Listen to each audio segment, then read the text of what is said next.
a graphic memoir by Tessa Hulse, an affecting work of literary art and discovery whose illustrations bring to life 3 generations of Chinese women, the author, her mother, and grandmother, and the experience of trauma handed down with family histories.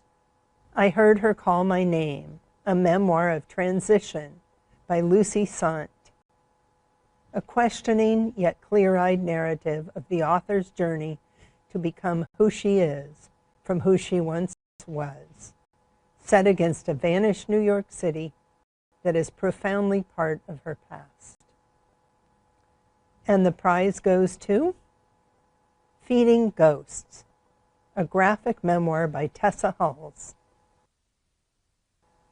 The finalists in poetry, An Authentic Life by Jennifer Chang, reflective poems that fuse ancient philosophy with contemporary language and an immigrant perspective in a quest to find truth in the Western world.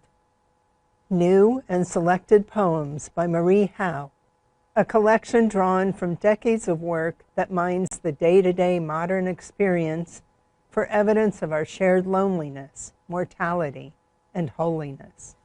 Bluff Poems by Dinez Smith, a cycle of work that grapples with artistic resilience and the responsibilities of a poet when engaging with powers that have been used to oppress others. And the prize goes to New and Selected Poems by Marie Howe.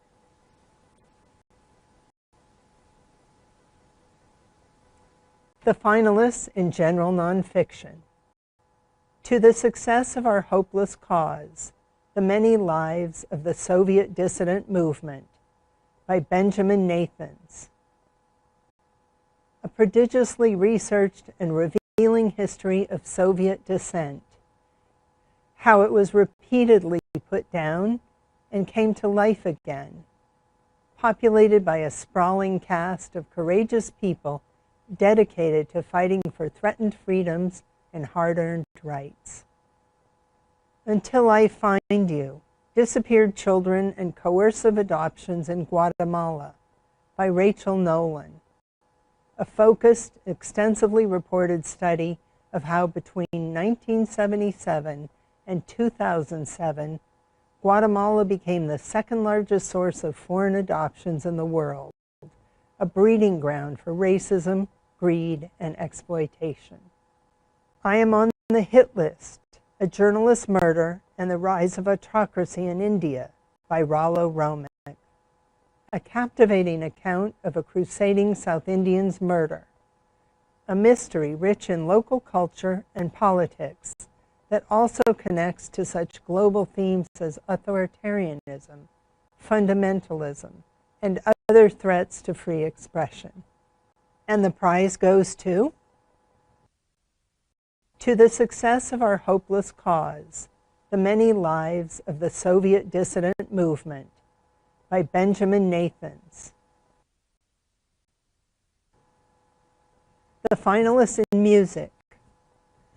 The Comet by George Lewis, an ingenious pairing of works by W.E.B. Du Bois and Claudio Monteverdi that moves between the social corruption of ancient Rome and Jim Crow America, combining elements of chromaticism and a free jazz aesthetic.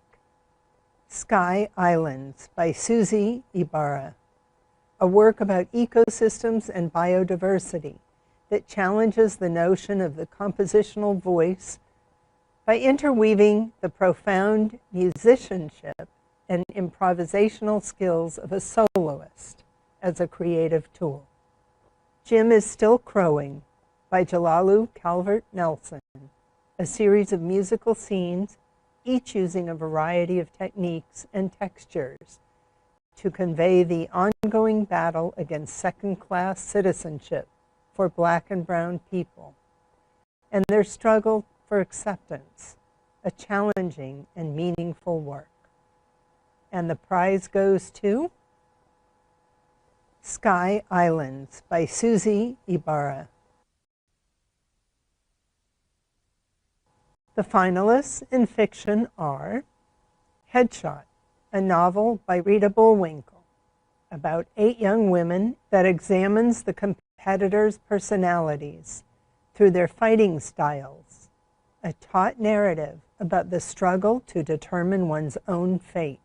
James by Percival Everett, an accomplished reconsideration of Huckleberry Finn that gives agency to Jim to illustrate the absurdity of racial supremacy and provide a new take on the search for family and freedom.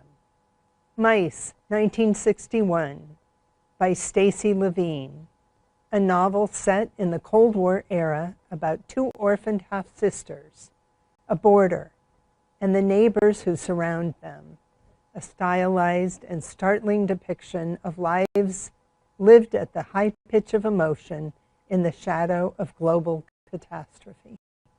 The Unicorn Woman by Gail Jones, an ambitious and topsy-turvy vision of the segregated South, narrated by an Army veteran whose obsession with a sideshow attraction is presented in a swirl of memories and dreams, rich with literary allusions and jokes. And the prize goes to James by Percival Everett. Congratulations to all of the 2025 winners and finalists. You can find links to their work on our website, Pulitzer.org.